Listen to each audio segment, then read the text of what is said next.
Fred in the Shed 2 video, and if you can tell, I've got my overalls on and my worn out trainers with the holes in the with the holes in the toes, so that means we're going to do a little bit of car maintenance, and going to be the back brakes here on the Volvo. Now, I've done brake maintenance on the Volvo before.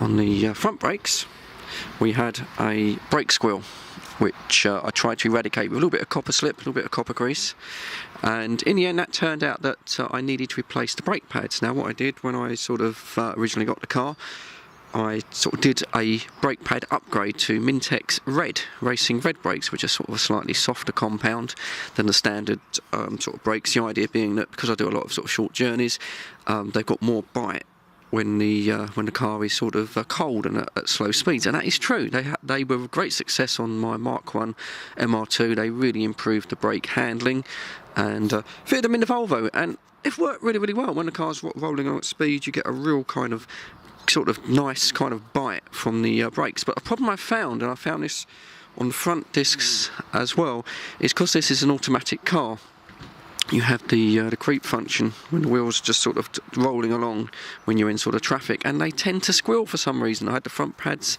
they squealed, and in the end I had to replace those back to the original standard Volvo pads, and that went away. And then now the backs have started squealing, got this awful bloody squealing noise when you're sort of crawling along in traffic. So finally I've had enough. We're going to go back to standard, just standard genuine brake pads there. I also got myself a parallel pin punch set to knock them out, save using a screwdriver. And then we've got a wind back tool there for the caliper, so I'm not sure if the caliper needs to be wound back or it will sort of push back, and brake cleaner and all the other sort of paraphernalia that goes with it. So that's what I'm going to do today. I'm going to take you through it just for the hell of it. This is Fred 2. Just thank you for joining me, and we're going to strip those brakes down and sort of try and find out to see if they're maybe possibly stuck, if they're slightly gunged up, which could have been causing the squealing, or it just happens to be the compound on the pads themselves not compatible with an automatic car. So that's what we're going to be doing. Going to crack on with that. Thanks for watching.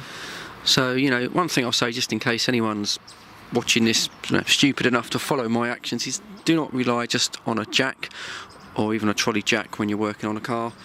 Always put in an additional axle stand to take the weight of the car in case the jack collapses, or these hydraulic ones can sometimes, they can sort of lower under time. I tend to leave the jack in place only because I've got a rubber kind of donut there, and that's firmly pushed itself onto the chassis. So yeah, first look at the wheel, and there's absolutely no binding there. That's going around nice and easy. Here, very, very tiny bit of drag on the disc, but I mean nothing that's of any relevance there. So it looks like the brakes probably aren't sort of binded on. It's just maybe, I'll have a look when we get the wheel off, there might just be a little bit of rust perhaps on the disc, or it's just purely that these MINTEX pads, you know, are just not suitable for an automatic car.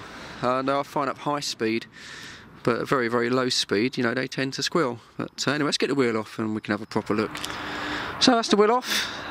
Always worth a good, you know, when you get this at this stage, always worth to have a good check of your, you know, your sort of brake lines, sort of handbrake cable. Make sure that's secured. I know you should pick this up on the MOT, things like that, but they don't always do so. I sort of took the liberty on my car, if I zoom in a little bit here, if you can see it now, I replaced all of the rubber hoses with stainless steel. I quite like the stainless steel, BF Goodrich sort of stainless steel brake pipes. That eradicates any of the problem of the sort of rubber pipes becoming split or porous or something like that. So I've done that on all my cars actually. It's a good upgrade.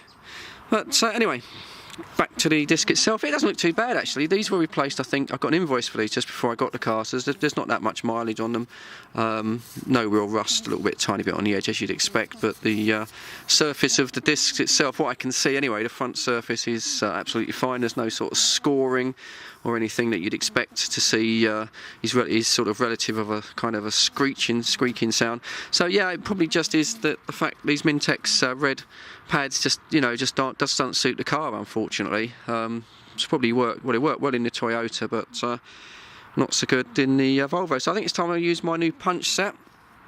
and punch out these location pins here, and then we'll drop the pads out and sort of have a look at them.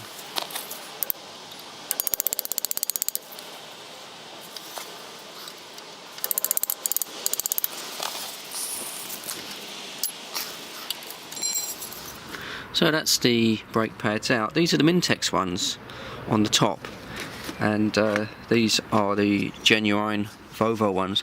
You know, can't sort of tell a lot of difference just by looking at them. They've both got that sort of chamfered edge. The leading edge of the brake pad itself is sort of, you know, chamfered, which sort of should help things. I mean, wear-wise, as you can see, I mean, they really haven't done all that sort of many miles at all. And rear brakes on a sort of a car, unless it's a real performance car, they don't do a lot of work anyway, hence they're so small. But say these are the genuine Volvo ones, same price really. I mean, there's no price difference. As I say, these ones were just supposed to be a little bit better performance wise, which I'm not sure, probably no difference really. So anyway, we're going to clean everything up.